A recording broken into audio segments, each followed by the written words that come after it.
posibilidad ng tagumpay o kabiguan, ng ligaya o lungkot. Kaya marapat lamang natanggapin si Jesus bilang tagapagligtas at Panginoon. At matapos yun ay panariwain ang katapatan at paglapit sa Kanya bawat araw o day by day.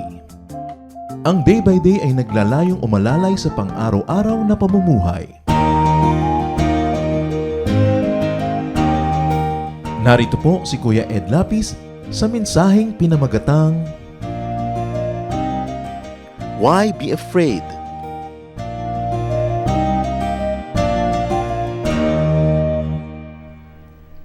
Lagi-lagi na lang po na pag-uusapan yung takot or fear.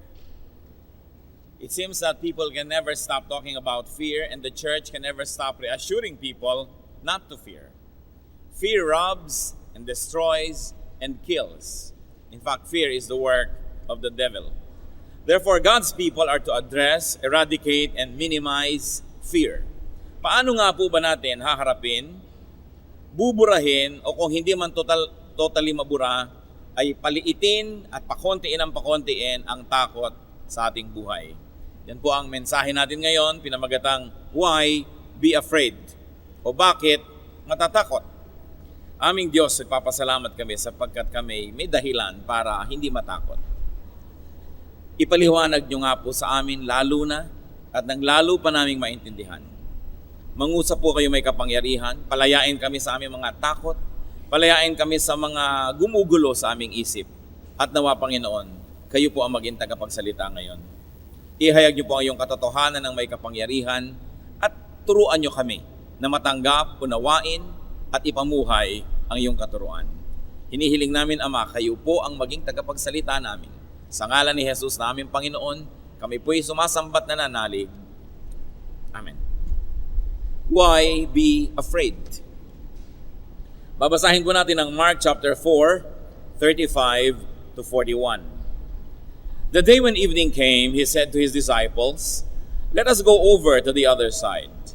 Leaving the crowd behind, they took him along, just as he was, in the boat. There were also other boats with him. A furious squall came up, and the waves broke over the boat, so that it was nearly swamped. Jesus was in the stern, sleeping on a cushion. The disciples woke him and said to him, "Teacher, don't you care if we drown?" He got up, rebuked the wind, and said to the waves, "Quiet, be still." Then the wind died down and it was completely calm. He said to his disciples, "Why are you so afraid? Do you still have no faith?" They were terrified and asked each other, "Who is this? Even the wind and the waves obey him." At pagpalain nawa tayo ng Panginoon sa ating mga binasa. Isa pong napaka-popular na kwento sa New Testament. Ito po inulit din sa Matthew 8 at ganoon din naman sa Luke chapter 8 na ito po ay binigyan ng report. Alam na alam ng napakarami sa atin, karamihan ay isa sa mga kauna-unahang nalalaman nating kwento tungkol sa Panginoon at sa kanyang kapangyarihan. Ano po ang nangyari? Sinabi ng Panginoon, tayo'y pumunta doon sa kabila ng lawa. At nagsakayan sila sa bangka. At ang Panginoon ay nakatulog doon sa may pahingahan. May mga unan pa siya't kumot at kutsyon. At biglang nagkaroon ng bagyo. Lumakas ang hangin, lumakas ang mga alon, at muntik nang mapupuno-puno ang bangka na ito sa dami ng tubig na pumapasok sa loob. At sa takot na lang ng mga alagad ng Panginoon ay ginising siya at tinanong siya, "Hindi ba kayo nag-aalala? Bakit ganyan? Kung tayo malunod, hindi nyo ba naiisip?" At sinaway ng Diyos ang hangin. Sinaway ng Panginoong Jesus ang hangin. Tumigil ang hangin natural, tumigil din ang alon na siyang nagpapalala ng hangin. At sabi niya, "Bakit ba kayo natatakot? Hanggang ngayon ba hindi pa kayo nananalig?" At nagtaka mga ito at nagbulungan, sino kaya ito? At gano'n na lang, pati mga hangin at mga alon ay sumusunod sa kanya. Why be afraid? Was a question. At ito pong eksenang ito ay naging subject ng napakaraming artworks, napakaraming mga painters, napakaraming mga visual artists ang lumikha ng iba't ibang mga pakita nila at mga guni-guni nila tungkol sa eksenang ito. Isa lang ang laging pinupunto, napakalaki ng hangin at ng mga alon na ginagawa ng hangin at talagang nakakatakot ang sitwasyon. So a furious wind and a storm and the waves accompanying them were swamping the boat. Doon po ayon sa pag-aaral ng mga nakakaalam na mga tungkol sa klima at panahon, talagang pwedeng biglang magkaroon ng bagyo dito sa Sea of Galilee, sapagkat yung mga bundok na nakapaligid dyan, pag tinamaan ng mga malalamig na hangin galing sa Mediterranean at naghalo yung mainit na hangin at yung malamig na hangin na naiipon doon sa paligid ng mga bundok na ito, talagang pwedeng magkaroon ng pagkakaiba ang panahon. Kaya yung sinasabi sa atin na nagsakayan sila ng bangka, maayos naman, wala namang bagyo, nung nasa may gitna na sila, bigla-bigla na lang nagkaroon ng masungit na panahon, talagang pwedeng mangyari at madalas nangyayari sa Sea of Galilee. So why be afraid? Because there was a storm and there were waves swamping the boat, and to top it all, Jesus was asleep. Natutunan na siguro ng mga disciples na ito na iasa ang lahat sa Panginoon, kaya nung natutulog ang Panginoon ay lalo namang nadagdagan ng nervyos nila na parang hindi inaalintana ng Panginoon yung kalagayan nila. Now, the more important question is, why be not afraid? At dyan tayo dapat na mag-focus. First, tulad din ng nauna, there were winds and waves. So, wind and waves, pero wind and waves lang yan. Bakit ka naman matatakot? Tao ka. At napakahalaga na kahulugan ito sa ating buhay. Genesis 1:26. Napakalayo pala ng pagkukunan natin ng dahilan para wag matakot. Genesis chapter 1. Then God said, "Let us make man in our image, in our likeness, and let them rule over the fish of the sea and the birds of the air, over the livestock, over all the earth, and over all the creatures that move along the ground." At siguro naman po hindi mahirap ngayon makita kung ba't hindi dapat matakot ang tao. Nilikha siya ng Diyos sa wangis ng Diyos na ang kanya pong isa sa mga gawain niya ay to rule over the earth. Not to be as afraid of the elements, but to master the elements, therefore to be the master of the elements. So man was created to rule over the earth. Not to be afraid of the earth. Not to be afraid of the volcanoes. Not to be afraid of rivers and streams. But to master, to know the elements of the earth, and therefore to master and to channel its energies for the end use of man, for the benefit of man and all the other creatures on the planet. So not to be afraid, that was important, but to be the master of your environment. Mark 11:23, I tell you the truth, if anyone says to this mountain, go throw yourself into the sea, and does not doubt in his heart, but believes that what he says will happen, it will be done for him. Sabi nyo, pakinggan nyo ito. At kung talagang gagawin natin very contemporary yung I tell you the truth, sabi dito ni Lord, sa totoo lang. Pag sinabi nyo sa bundok na ito, umusod-usod ka nga dyan, tumalon-talon ka doon sa dagat, at di kayo nagdududa, mangyayari. Of course, the first reading is literal, and the second reading is symbolic. But in both cases, Jesus was saying, what to you may look like an impossibility is actually a great opportunity to God. Matthew 21:19, seeing a fig tree by the road, he went up to it but found nothing on it except leaves. Then he said to it, may you never bear fruit again. Immediately, the tree withered. So para po natin makita na hindi lang symbolic yung language, kundi literal, nung hinanapan ng Panginoon ng bunga, itong puno at walang bunga, sabi ng Panginoon, naway huwag ka nang mamunga pa uli. Paminsan-minsan lang kita hahanapan ng bunga, wala pa ako makita. Nawa, huwag ka nang mamunga kahit kailan. At agad-agad, naluoy yung puno. Nakita niyo po yung power of the words of the Lord. Ngayon, ang pinag-uusapan natin dito, we were created in God's image. We were created by God to be the master of creation, to be the manager and caregiver and caretaker and lover of creation. But there is power to do that. At kung tayo nilikha ng Diyos sa kanyang wangis at binigyan tayo ng napakataas na tungkulin at pribilehyo na pagharian o kaya ay pamahalaan ang buong sangsinukob, kung gayon ay binigyan din tayo ng ganong kapangyarihan. That man who was created in God's image, and when I say man, I mean tao, I don't mean male. Male and female dapat yon, tao. When man was commanded by God to rule over the earth, it only followed that God gave him the power to do so.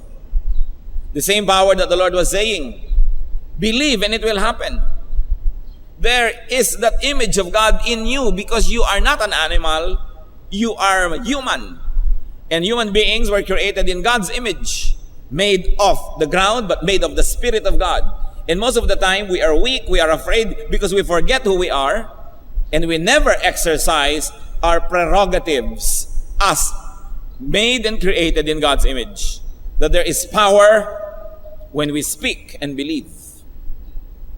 Kita niyo po ang Diyos, sinabi lang niya, let there be light, let there be this, let there be that. Nagkaroon. And remember, we were created in God's image. Kahit katiting man lamang nung kapangyarihan na yon, ay binigyan din ng tao. Kaya lang, nalilimutan natin, kaya lagi tayong natatakot. Okay, babalikan po natin yung issue na yan. But why be not afraid when the water was swamping the boat?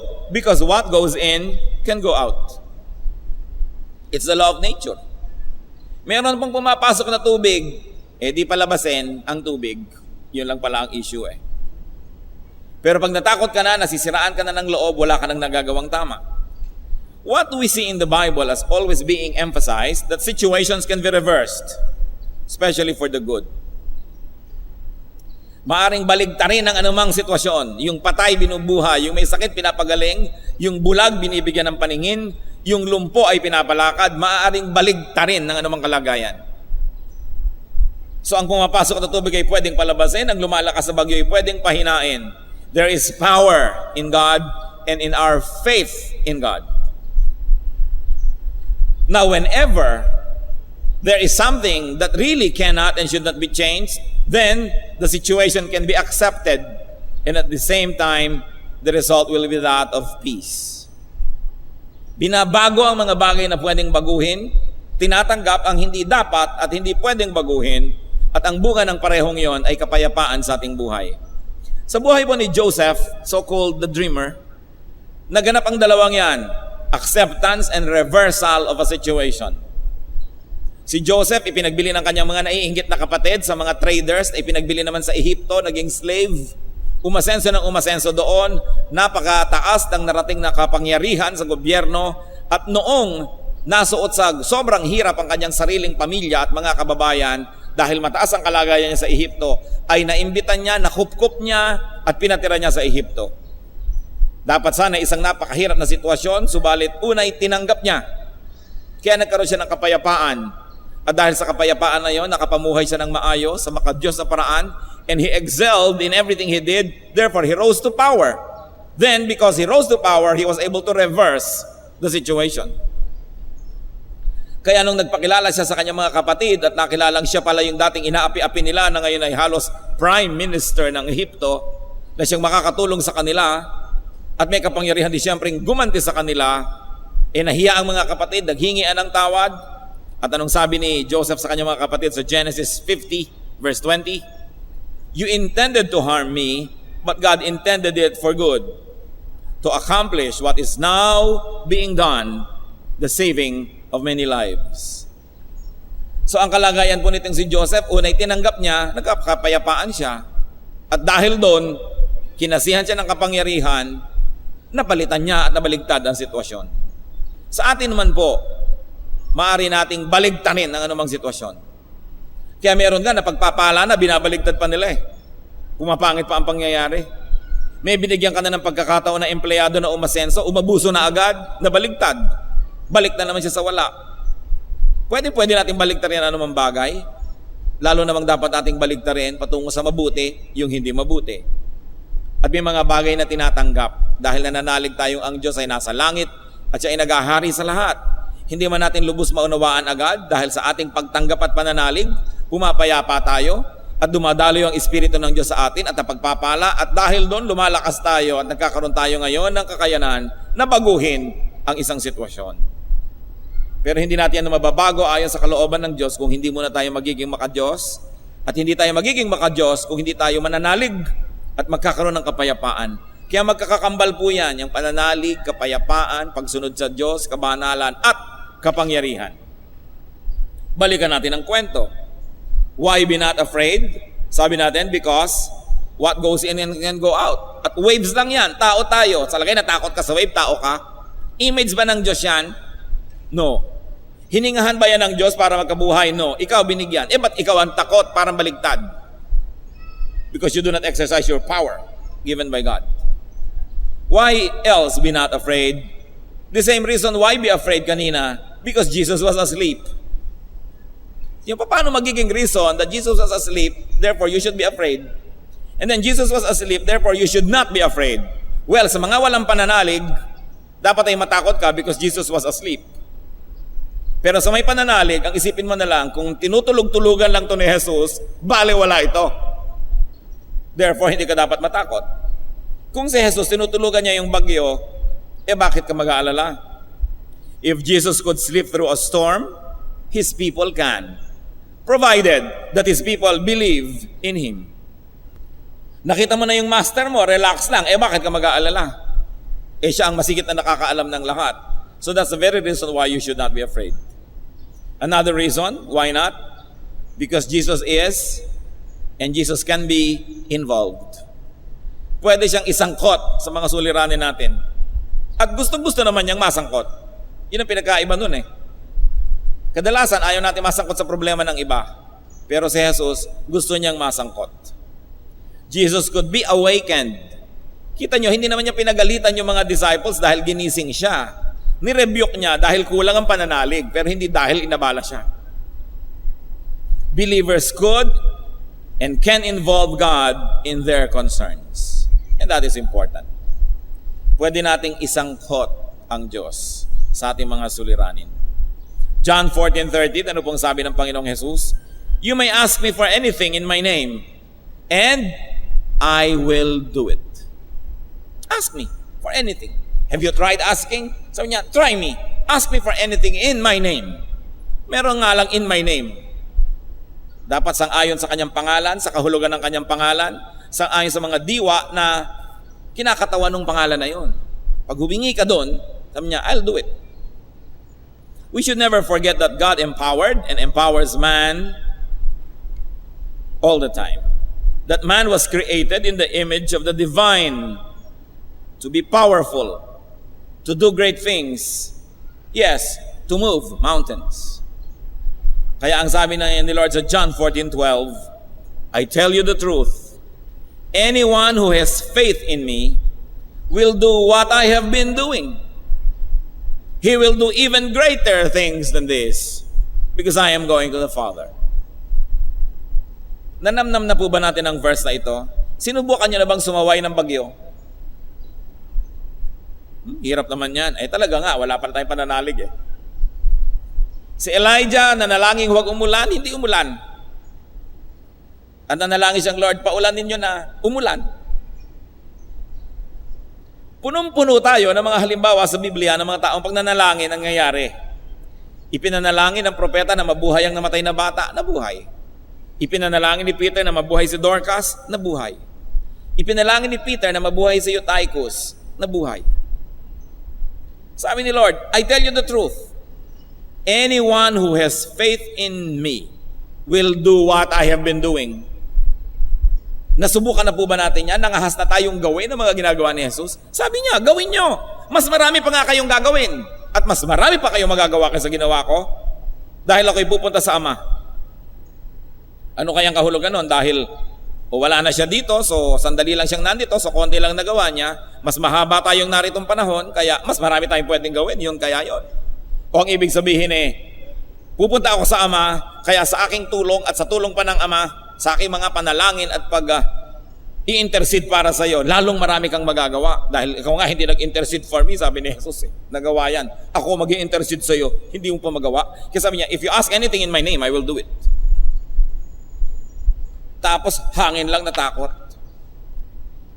Yung iba nga madilim lang na kwarto, natakot na eh. Kakainin ka ba ng dilim? Nabalitaan lang na may multo dito, may multo doon, natakot pa. Subukan mong makasalubong ang multo sa dilim pag hindi naunang natakot sa'yo.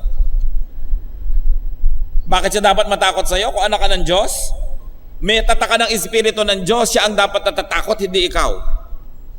Kaya sabihin mo nyo sa katabi nyo, bakit nga ba ikaw lagi ang takot? Parang baligtad. Nagkakasakit ka, ikaw natatakot. Hindi mo palayasin ang sakit na yan. Nawawalan ka ng pera, ikaw natatakot. Hindi ka gumawa ng mga dapat gawin ng isang nananalig sa pangalan ni Kristo at na magkaroon ka ng pera. Ngayon palang kailangan mo sa buhay. Pati nga isda, nagluluwa ng pera. May imposible ba sa Diyos? Kaya lang tayo natatakot, nalilimot natin una kung sino ang Diyos. Pangalawa, kung sino tayo na nilikha sa kanyang wangis. We behave so much lower than we should be behaving. Well, we should be behaving like people of power. Because we were created in God's image. At si Jesus na nga ang nagsabi, hindi naman tayo nagyayabang, siyang may sabi, greater things than I did, you will do. Everything I have been doing, you can do. Kaya paulit-ulit, alam niyo po ang Panginoon, tuwing may gumagaling na may sakit, nakita niyo na ba ang Panginoon na sinabing, I have healed you? Never. Sinasabi niya, your faith has healed you. Napansin niyo ba yon? Your faith. Kahit kailan may pinalakad siyang lumpo, may nakakitang bulag, hindi sinabing ni Lord, kita mo na, kita. Pinagaling kita. Never. Ang sinasabi niya, your faith has healed you. Kung may pananalig ka, mangyayari yan. Yung iba, natulungan lamang na yung pananalig lumabas dahil nandun si Lord. Pero, hindi kinlaim ni Lord na siya yung nag-heal. Lagi niya sabihin, your faith. Yung itinanim sa iyo na Espiritu ng Diyos nung pamang nilikha ang tao, yung itinanim sa yung wangis ng Diyos, yung kapangyarihan na yun, in-exercise mo lang, kaya ka nanalo. Exercise it, put it to use. Sabi ni Lord, kulang na lang sabi niya, hindi ako. Your faith, yung laman ng Espiritu mo na itinanim ng Diyos noong pamang nilikha ang sanlibutan, yan ang gamitin mo dahil may baon-baon kang kapangyarihan. Pero hindi, nabubuhay kang takot na lagi, ninenervyos, lagi na lang natatakot. Takot. Sa ipis ba naman may natatakot pa? Ang liit-liit na nga nun. Sa daga, anin ko na yung ahas, ano?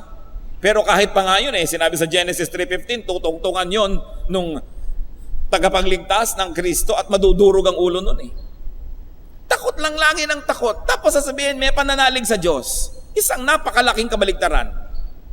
It's a paradox. The disciples were reprimanded. Sabi niya, wala pa ba kayong pananamalig hanggang ngayon? Ano kayang ibig sabihin ng Panginoon? Ba't niyo pa ako ginising? Hindi niyo na lang inutusan. Bakit wala ba kayong kapangyarihan na ibinigay sa inyo ng Diyos? They did not exercise their godly prerogatives. They did not exercise the power given to them, but they chose to be afraid. The same disciples, sa Luke 10:17, the 72 returned with joy and said, Lord, even the demons submit to us in your name. Inutusan itong 70 tao na ito na magmisyon. Sabi, magpagaling kayo, gawin lahat ng mga ganitong bagay. Balikan sila. Lord, pati mga demonyo na dating kinakatakutan namin, sumusunod po sa amin. Pag pinalayas namin, layas nga. Sabi ni Lord, well, nakakatuwa yan, pero may mas nakakatuwa na ang inyong mga pangalan ay nakalista doon sa langit. Ibig sabihin ni Lord, sobrang nakakatuwa na yan, pero ang liit pa niyan compared to the real reality, the big reality, that you are God's people, that your names are listed in heaven. Pero nakita nyo yung mga demonyo, dati sila natatakot sa mga possessed. Itatali nila yung mga possessed. Bakit sa palagay nyo? Dahil natatakot sila, nasaktan sila. Pinapatira nila sa malayo, umiiwas sila dahil takot sila. Ngayon, through Jesus, they rediscovered the power given by God to man, and this is power even over evil spirits. The power has always been there. It took Jesus to remind people that you are God's people, go back to God, repent, be spiritual, and use all the powers God gave you from the beginning of time. Kasi paano masasabi ng Panginoong Diyos nung nilikha sa Genesis 1 na you will rule over the earth? kung talo ka pala kahit ng mga demonyo? How can you rule? But you know why? We do not rule because we choose to live like slaves. No, kung hindi ko po kayang tumigil ng paninigarilyo, hindi ko kayang talikuran ng alak, hindi ko kayang talikuran ng kasalanan, hindi ko kayang kalimutan ng bisyo, iniisip mo pa lang, sumusuko ka na, kaya ka nagiging alipin. But when you say, teka nga pala, hindi ba nilikha ako ng Diyos? Hindi ba binigyan ako ng kapangyarihan? Hindi ba nilikha ako sa wangis at anyo ng Diyos? Therefore, I have power. And I'll say, leave me. And if you are determined and you have faith, the spirits will see that they cannot resist you. Kaya ang sabi sa Bible, resist the devil and he will flee from you. All you have to do is resist. You don't have to fight. Just resist. Use your authority, the power of the name of Jesus, and even demons will obey you. Ito yung sinasabi sa Luke 10:17. Lord, even the demons submit to us in your name. So, God-given power is in faith in God. It is in faith in God's power. And that God-given power is in abidance in God. Kung ikay nakababad sa Diyos, sa Kanyang Espiritu, sa Kanyang salita, nakikipagniig ka sa Kanya, nagkakasundo kayo, daloy sa iyo ang kapangyarihan na dati nang nandyan. Paano naman yung iba na magkakaroon ng kapangyarihan? Sobra ng low-bat. Telepono nga, nalolobat, kailangan mo i-recharge. Ganon din ang tao, yung espiritu natin, low-bat na, hindi na na-charge, wala nang power. Pero laging may signal. You know why? Because God is everywhere. Yung signal niya is everywhere and you can have it, you can get it. But you've got to be continuously recharged by the power of the Spirit. Mark 9:23, everything is possible for him who believes. Yung salitang imposible, wala dapat yan sa bokabularyo ng mga Kristiyano. At kung yung imposible, wala dapat sa bokabularyo natin, lalo namang dapat wala yung difficult. Yan ang talagang kuminsan na nakaka-high blood pressure sa akin pag nadidinig ko yung salitang mahirap po. Anong mahirap? Pinapahirap mo, pinapadramatize mo sa buhay mo kaya nagiging mahirap. Pero kung magpapasya ka na, gagawin mo yan, by the power of God, you can. So, why be afraid when you can pray? Why be afraid when you can wake Jesus up? At ngayon nga, hindi natutulog si Jesus dahil tapos na yung kanyang pamamalagi dito bilang tao. Na-resurrect, nasa kalangitan, lalo namang mas available. Why be afraid when you can exercise the power of faith? And also, why be afraid when you can accept events that cannot be changed? And you just say, God rules, bahala ang Diyos. Why be not afraid? Another reason, remember the words of Jesus. Ito namang mga disciple na to, ang iksi-iksi pa lang ng kwento, ang konti-konti pa lang nangyayari, nalimutan. Ang sabi ng Panginoon sa kanila bago nag-umpisa ang kwento, let us go to the other side. So saan daw sila pupunta? Sa kabilang ibayo. Hindi naman sinabi ni Lord na let's go to the bottom of the lake. Nalimutan na nila kung saan nagyaya ang Panginoon, doon sa kabila. Tapos natakot sila, hindi sila makakarating doon. Sinabi na nga doon tayo pupunta. Alam nyo sa atin din ngayon mga kapatid, natatakot tayo kasi nalilimutan natin ang salita ng Diyos. Yun naman kung alam. So bago natin ipayong alalahanin, ipapayo muna natin alamin ang salita ng Diyos. Ang linaw-linaw na sabi ni Lord dapat sana nung nagtatalo-talo yung mga disciples, naku, lulubog na tayo. May nakaalala man lang, hindi naman tayo niyaya sa ilalim ng tubig Niyaya tayo sa kabila, remember?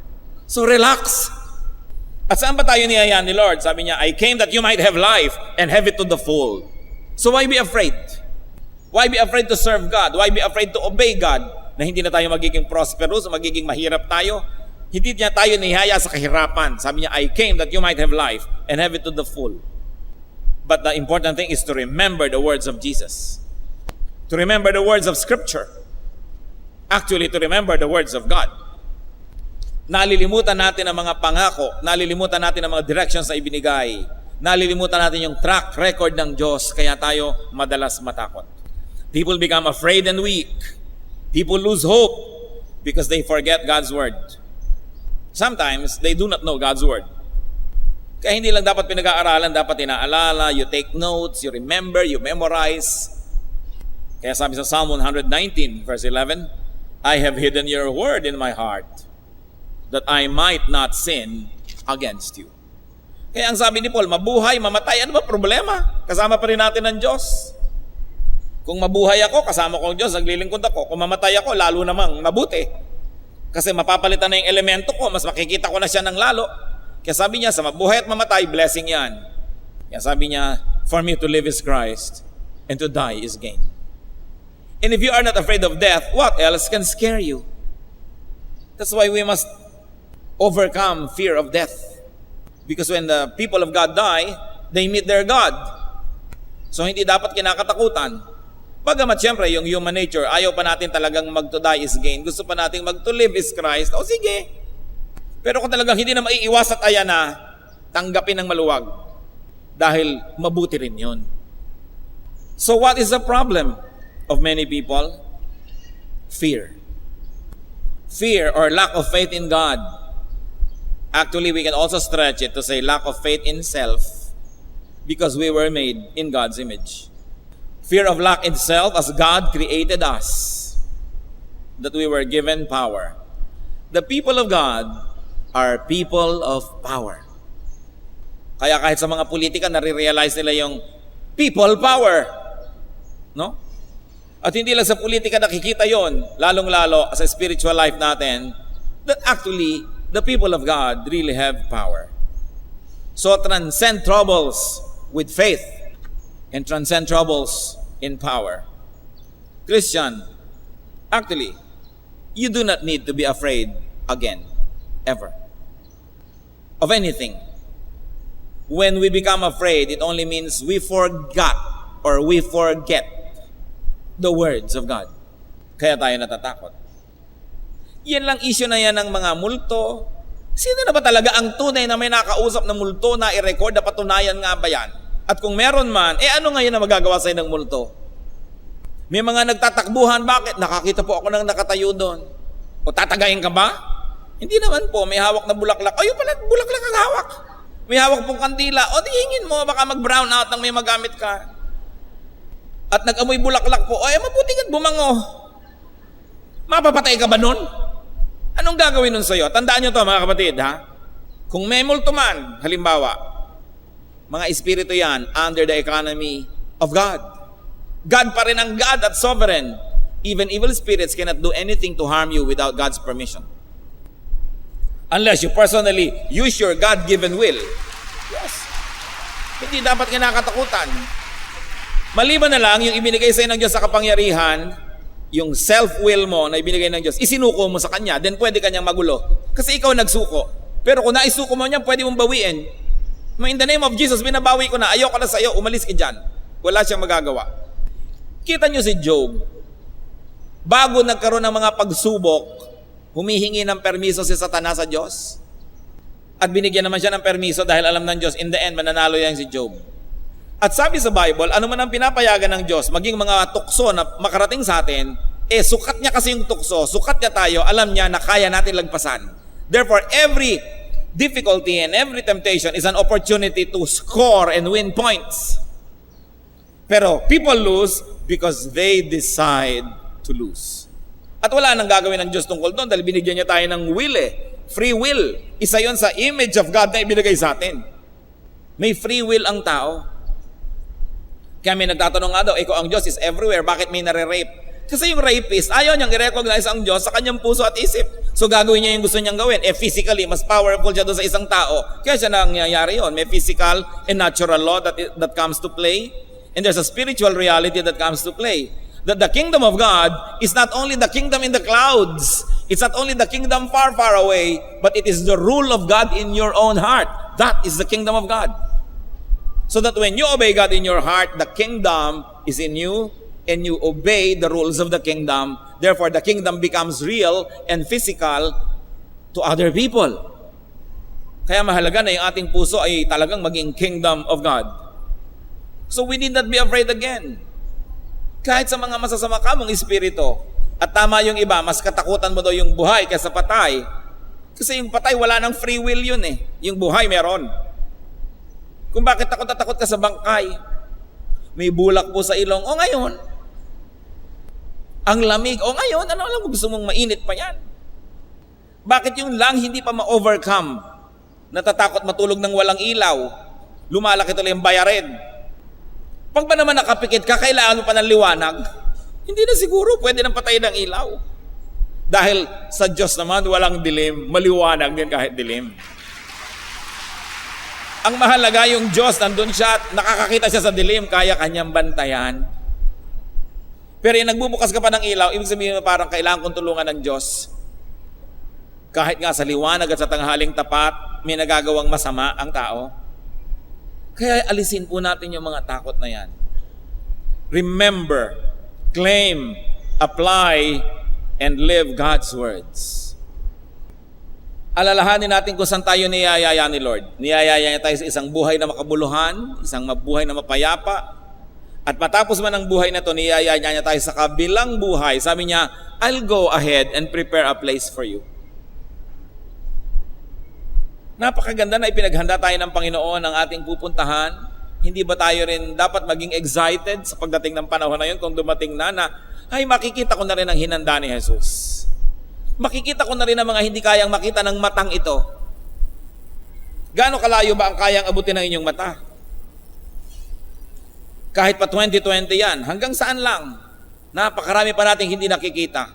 Kaya isa ring kalayaan na makalaya sa katawan na ito, ang ating espiritu. At nangyayari lang yon when physical death happens, so that spiritual life can become full. Ang mahalaga lang, bigyan natin ng kahulugan yung buhay habang nandito pa tayo sa katawan na ito. Para wala na tayong pagsisisi, panghihinayang, pagka matatapos na ito. Next chapter naman. Be fearless. Remember that your faith can heal you. Your faith can move mountains. Your faith can change things. And even if the things around you are not changed by your faith can change your attitude. Your faith can change your heart. And in the end, you will still be peaceful, which is what really matters. Hindi lamang yung may pera ka o wala ang mahalaga. Ang mahalaga, payapa ka. Hindi lang yung malusog ka o may sakit, kundi yung kahit may sakit ka, payapa ka. Talo mo pa ang malusog na nalilito naman at nagpapakamatay. Maraming taong malusog, nagpapakamatay. Kaya napakahalaga maalala natin, sino ba ako? Ako ay tao. Ang tao ay hindi hayop. Ang tao ay hindi Diyos. Pero ang tao ay kawangis ng Diyos.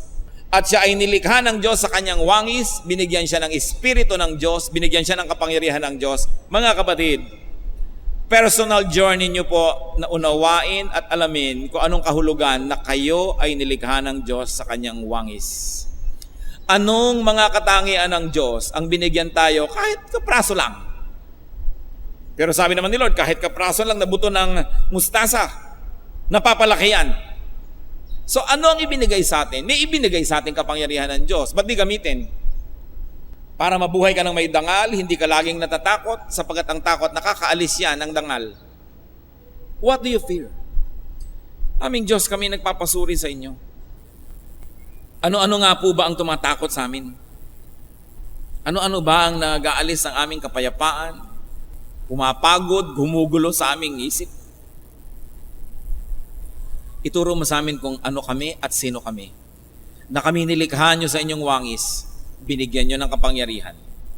Nawa, Panginoon, sa pamumuhay namin ng masunurin sa inyo, sa pagsunod namin sa inyong mga utos, sa pag-claim namin, Panginoon, ng inyong mga pangako, madiskubre namin muli kung anong ibig sabihin na nilikha kami sa wangis nyo. At dahil nilikha kami sa wangis nyo, marapat lang na kami maging magagalangin sa aming sarili at sa aming kapwa na nilikha nyo rin. Na sa aming buhay, pagsasalita, igalang namin yung sarili namin na nilikha sa inyong wangis. Na huwag naming baliwalain ang aming karangalan, ang aming pagkatao, sapagkat napakataas ng turing nyo sa amin. At tulad ng paalala ng Panginoong Jesus, that what He did, we can do. In fact, we can even do greater things. Ipaliwanag nyo nga po sa amin kung anong kahulugan nun talaga. in a personal way, may we operationalize this very noble and this very high concept. At sa aming pang-araw-araw na buhay, Panginoon, ituro niyo mabuhay ng may pagtitiwala, pananalig, unawain, alalahanin ang inyong salita. Mga kapatid, sa ilang saglit ng katahimikan, isuko natin sa Panginoon ang ating mga fears, mga kinakatakutan. Humingi tayo ng kapangyarihang lubos nating maunawa kung ano nga ba tayo, anong ibig sabihin na maging tao na nilikha sa wangis ng Diyos. To rule over the earth. Not to rule over our fellow men, but to rule over the elements, to rule over base things, to rule over sin and evil. That we are champions because Jesus is our champion. Magbulay-bulay tayo. At habang maaga pa ang taon na ito, magsuko ng mga takot at nang mabuhay tayong mas payapa, mas masaya, mas kaibig-ibig. Be alone with God for a while, and may the Spirit of God bless each one.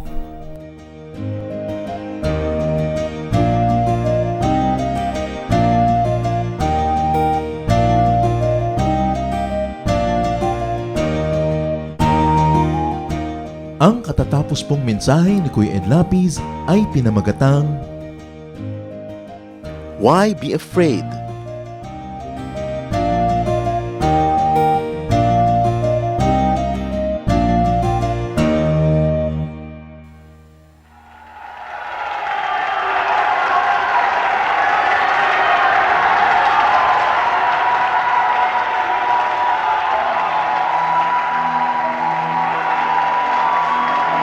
Hallelujah!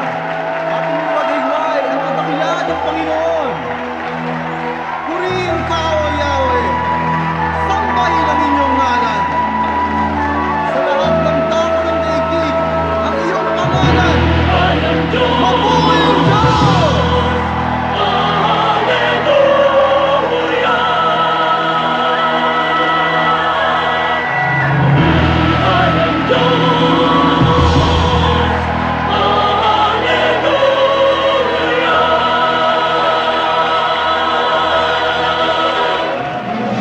Hallelujah! Mabuhay ka, O Yahweh!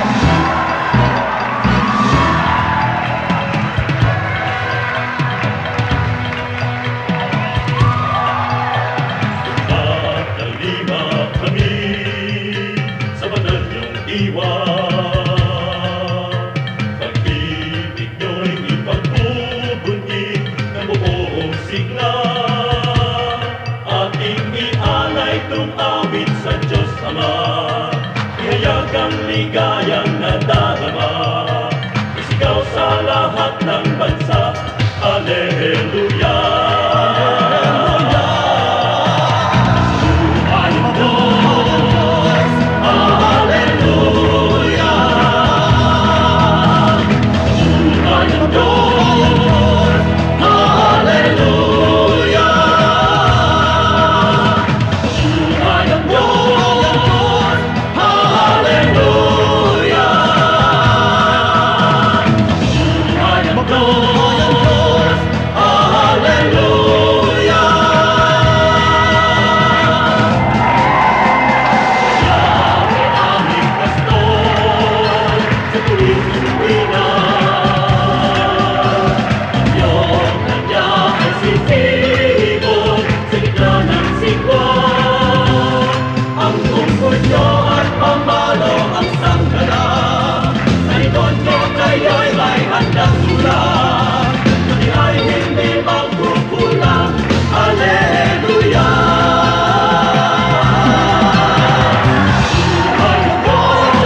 Napakasarap pong pag-usapan at itampok ang mga hiyas ng ating bayan, at ngayon po ang ating itatampok na hiyas ay isang kasabihan.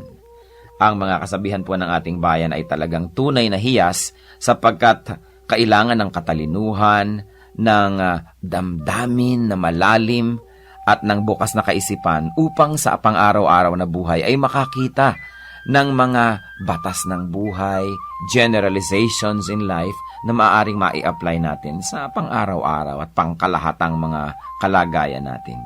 Ang atin pong mga magulang, ang ating mga ninuno ay nakapag-ipon ng mayamang koleksyon ng mga kasabihan. Kasabihan na nagmula sa pang-araw-araw at tunay na mga karanasan. Mga karanasan na nilinis, sinubok, at dinalisay ng panahon. At ang atin po ngayong hiyas na itatampok ay ang kasabihan na kahoy na babad sa tubig, sa apoy huwag ilapit. Pag nadarang at nag-init, sa pilitang magdirikit. Yan po ay galing sa koleksyon ni Thelma Quintanar at mga kasama sa UP Cultural Dictionary for Filipinos. At kahit naman hindi natin tumabasa doon, ito'y nadidinig natin sa matatanda. Ang maganda nga lamang po ay patuloy natin itong marinig at bigkasin at iparinig sa mga bata, sa mga darating pang henerasyon. Pag ang atin pong mga kasabihan ay hindi na natin naipasa sa darating na saling lahi, yan po'y mamamatay na lamang. Mawawala na ng paggamit na pang-araw-araw, at kapag nawala yon, lugi po tayo. Napakalaking bahagi ng karunungan ng ating collective experience as a nation ang mawawala kapag ating tinalikuran at hindi ginamit ang mga kasabihan. Alam niyo naman po, maraming mga kabataan pag nakakarinig niyan, nakokornihan, but it only shows us kung gaano kagrabe ang miseducation at brain damage na nangyayari sa ating bayan. Dahil ang lahat ng mga tama at magaganda at mga dakila ay nakokornihan ang mga young people. At ang kanilang dinadakila ay mga artista, mga singers na wala namang maiturong mabuti. Ang atin pong kasabihan, kahoy na babad sa tubig, sa apoy huwag ilapit. Pag nadarang at nag-init, sa pilitang magdirikit. Ano po ang mga maari nating mahalaw na mga katuruan dyan? Una, walang taong hindi pwedeng matukso. Hindi mo pwedeng sabing, yung taong yan matibay, pwedeng iharap talaga yan sa tukso. O yan, naku, laki sa Sunday school. O laki yan sa Biblia, laki yan sa simbahan. Matibay yan. Maging ang pinakamatuwid na tao ay susuko at matatalo ng tukso kung ito ay laging haharap sa tukso at bababad sa tukso. Napakaganda po nung metaphor na ginamit. Babad nga naman sa tubig ang kahoy at basang-basa. Pero kung lagi niyong ilalapit sa apoy at tatagalan niyo ng paglapit doon, yan ay matutuyo, madadarang at magdirikit, mag-aapoy din yan. Kaya huwag po tayong pakasisiguro. Sabi rin nga sa Bible, ang tao daw na kung kailan sa palagay niya ay napakatibay niya, napakagaling niya, kung kailan sa palagay daw niya ang tao ay hindi matutumba, ay doon mag-ingat sapagkat malapit siya sa pagtumba. Napakahusay po ng pag-observe ng ating mga ninuno sa tunay na buhay at sa kalakaran ng buhay upang masabi na kahoy na babad sa tubig, sa apoy huwag ilapit. Pag nadarang at nag-init, sa pilitang magdirikit. Huwag po natin i-overestimate ang kakayahan ng kapwa natin na manindigan laban sa tukso. Kaya iiwas po natin ang ating sarili, ang ating mga mahal sa buhay, sa mga sitwasyon na maaari silang matukso. Maski gaano kalaki ang pagtitiwala natin sa kanila at sa kanilang nakaraan, maski gaano pa kalaki ang ating pananampalataya na sila'y magiging matibay, makabubuting iiwas sila o ang ating mga sarili sa tukso. Hiyas ng ating bayan, kasabihang, kahoy na babad sa tubig, sa apoy huwag ilapit. Pag nadarang at nag-init, sa pilitang magdirikit.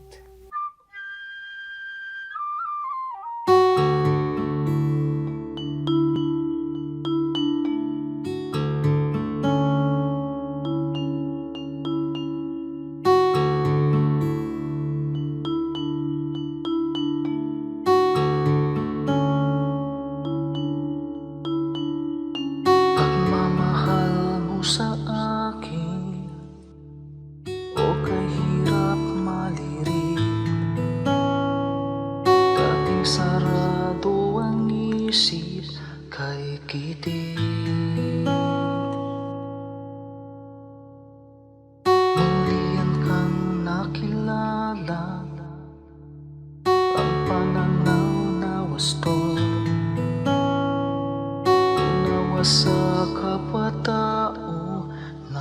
nais mo.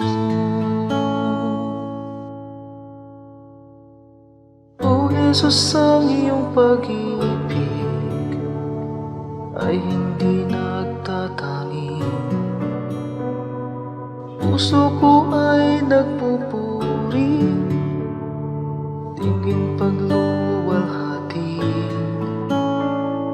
sa paglakbay sa aking buhay. Di na nga maliligaw, puso ko man maging isip, tikip lagi ng pag-ibig.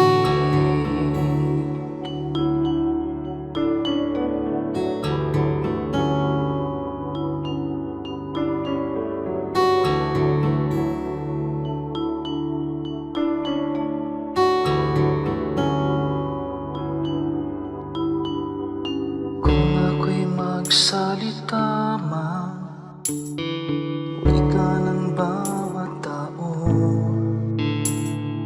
kung pag-ibig ay wala, tila batingaw. Ang dalisay na pag-ibig ay mapagpahinuhod at hindi nga nagkukulang kailanman. O Jesus, ang iyong pag-ibig ay hindi nagtatangi. Puso ko ay nagpupuri, tingin pagluwalhati sa paglakbay sa aking buhay. Di na nga maliligaw, puso ko man maging isip, tikip lagi ng pag-ibig. O Jesus, ang iyong pag-ibig ay hindi nagtatangi. Puso ko ay nagpupuri, tingin pagluwalhati sa paglakbay sa aking buhay. Di na nga maliligaw, puso ko man maging isip, tikip lagi ng pag-ibig. Puso ko man maging isip, tikip lagi ng pag-ibig.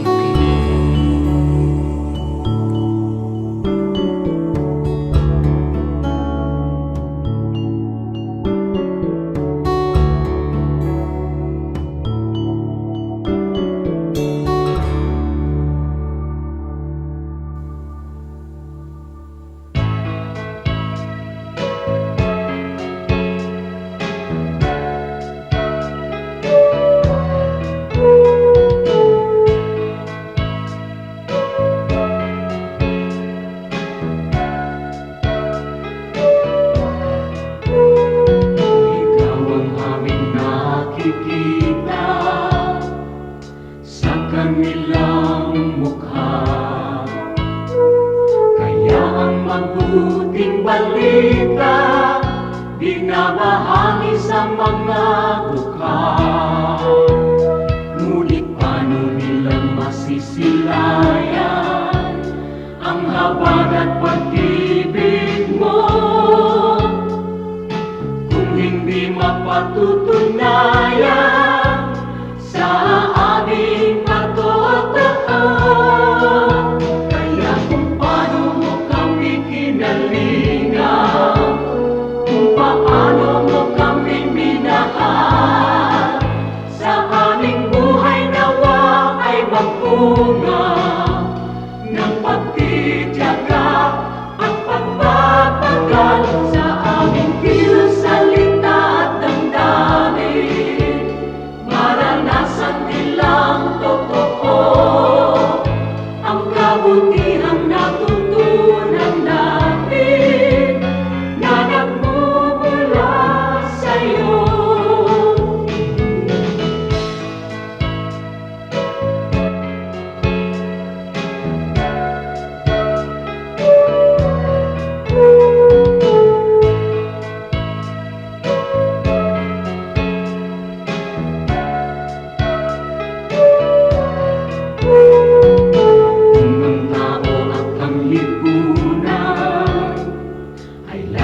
makasarili.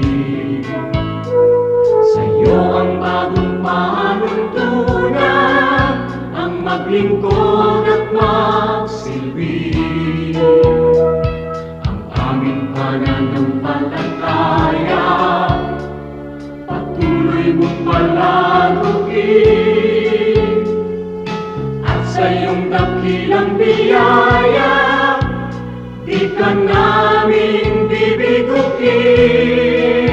Kaya kung paano mo kami kinalinaw, kung paano mo kami pinahal, sa aming buhay nawa ay magbunga ng pagtitiyaga at pagbabagal sa aming kilos, salita at damdamin.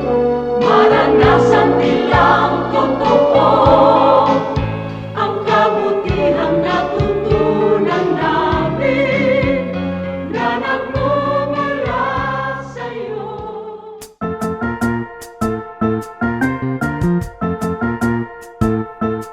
Oras na po para pansamantalang magpaalam ang programang Day by Day.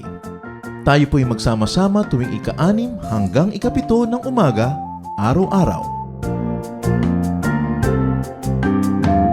Magandang umaga po at mabuhay ang Panginoong Hesus!